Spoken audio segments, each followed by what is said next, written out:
I wish I could go back in time and spill all the amazing life advice I know now to my younger self. Recently, I've been thinking a lot about how unconfident and miserable I used to be, which is not that long ago, but basically, I was just thinking about how much I've progressed now, and the person that I am now is so different than the Andrea in the past. Throughout the past couple years, I feel like I've acquired a lot of knowledge on how to go about my life in a better way, how to be happier, and it just gets me really angry that I didn't know this knowledge sooner. Like, if I would have known the things I know now when I was 15, my life could have been so much better right now.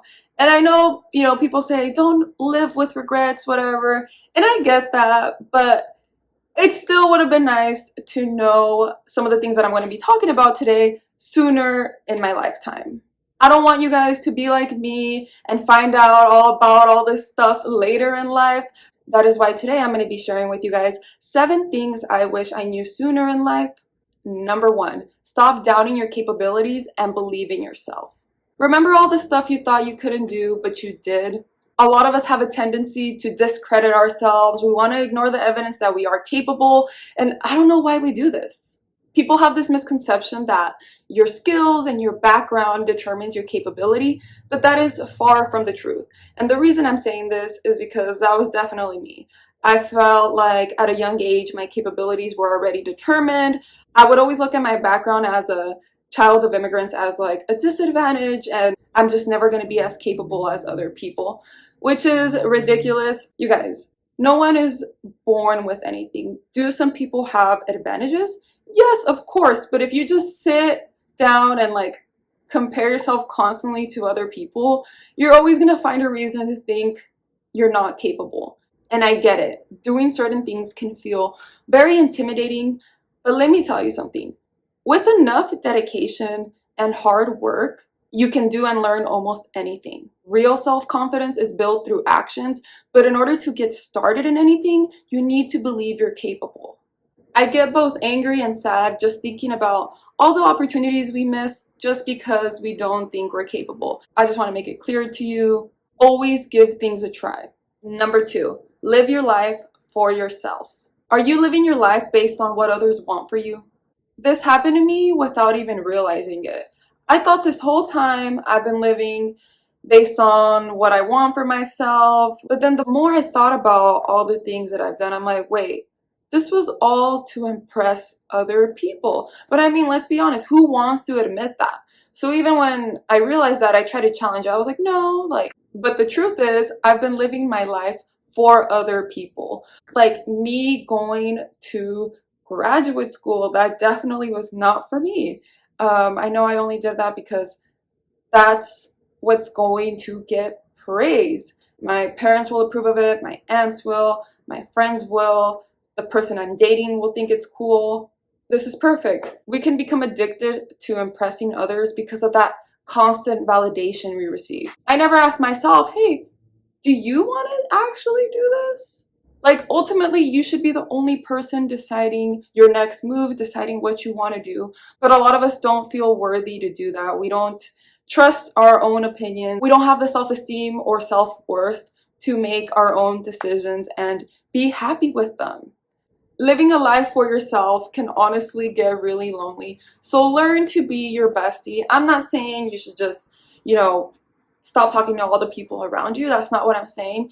But just like work on the relationship you have with yourself. I know it sounds a little cringe to tell yourself that you love yourself, but seriously, find a way to trust yourself more. Also, remember your wants are not silly. And I say this because I used to think like, oh, wanting to do videos as a hobby is silly. Like, oh my goodness. And people around you might make comments on the things that you want to do.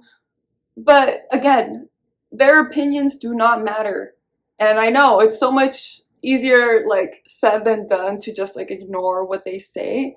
But if you really want to do something, don't let things like that get in your way. Number 3, don't be afraid of what can happen. A lot of times we don't pursue the things that we want because we are afraid. We are scared of failure, we're scared of regret. Of course, these feelings are valid, But if you focus on them too much, they can prevent you from taking action towards your goals. If you decide to pursue this goal that involves you leaving your job, leaving school, giving up something, it doesn't always mean like there's going to be a good result, you know? None of us can predict what the outcome will be. You need to be willing to take the risk and accountability for your actions. Being scared is normal. Having to face, your own consequences is normal. It's part of being a responsible adult. It's hard to realize this, especially in a world where we don't like uncertainty and we want to sacrifice as little as possible. But it's what you have to do in order to achieve a high reward. Remember that for the most part, nothing is ever the end of the world. Ultimately, you need to ask yourself, what's more important to you? Is it going out of your comfort zone and working towards your goal? Or is it being comfortable and safe? Number 4, don't rely on motivation. There's a lot of stuff. We have actually way too many things that we need to do in our daily lives that we don't have enough motivation for. But the truth is, these things need to get done regardless. I don't think any goal that's going to really bring you fulfillment is going to be easy. It's going to require you to work when you don't feel motivated. If you want to get things done and increase your discipline, you need to stop thinking that you need to have a meaningful or exciting feeling to do something. Instead of relying on motivation to get things done, get committed to a routine. When you set a schedule or a routine, your goal is to stick to it no matter what. For example, write in your calendar the 3 days you're going to go to the gym, maybe 1 hour each day. And when that day comes, you have to go. It's not, oh, I'm not feeling motivated. Of course, if you're sick, don't go. But what I'm trying to say is, you're not deciding whether or not to go based on how you feel. You just got to do the thing. Feelings and emotions are temporary, you guys. Sometimes they do last really long, but a lot of times that feeling of like being unmotivated to go to the gym will go away in a couple of minutes, maybe an hour, whatever, but it'll go away. What you need to get good at is riding the wave of feeling unmotivated or whatever emotion that is preventing you from doing what you need to do. Don't let a temporary feeling like being unmotivated prevent you from reaching your goals. Number 5, learn to let go of the past and live in the present. Thinking about my past honestly makes me feel very weird. Of course, there are some really good memories in my past. When I think of those, I don't feel weird. But a lot of times when I think about my past, I just think about the bad stuff, all the mistakes I made, the embarrassing moments, the regrets, all that stuff. It's insane how much I penalize myself for things that happened so long ago. I'll be at the gym and then I think about how I was mean to somebody back in middle school and just how bad I feel about it. Like things like that I'm like, why am I even thinking about this right now? I think about my first serious relationship and just how long it was and how much time I wasted and everything I could have done. Things that like cannot be changed, but I'm still somehow being hard on myself. It's hard to sometimes recognize when you did make a mistake, you did do something, this did happen to you, and actually you did waste a lot of time of your life. But that's okay, that's part of life. And the more you like understand that, the more you're like, oh yeah, I mean, this happened, whatever. But I think that's a big reason we stay very stuck on our past is because 1, you don't want to forgive yourself, or 2, you don't want to accept that it happened and it is what it is. But just being aware that thinking about these things is useless can honestly make a really big difference. I know for me it does. It's something you just need to work on little by little. And I think it just starts with forgiving yourself and recognizing that you are human and you make mistakes. Whenever you find yourself having a negative thought from the past or something reminding you of something dumb, try to shift your focus into something else. Maybe call a friend, listen to a song you really like, something that will distract you from that thought. Also, if people want to define you by your past, let it be. Who cares what they think? I swear, sometimes people have nothing better to do than to focus on other people's lives. No matter what happened in your past, today in your present, you have the power to be who you want to be. Don't let things in your past prevent you from moving forward. Number 6, stop caring about things that are out of your control. If you met someone somewhere and you had a conversation, at some point they're going to go home and have an opinion on you. And whether this opinion is good or it's a bad one, it is out of your control. You did what you could, you try to have a good time with them, but ultimately it is up to them to decide what they want to think of you, right? You overthinking about, what they're going to think about you isn't going to change their mind. We worry about things that are out of our control in so many other situations too.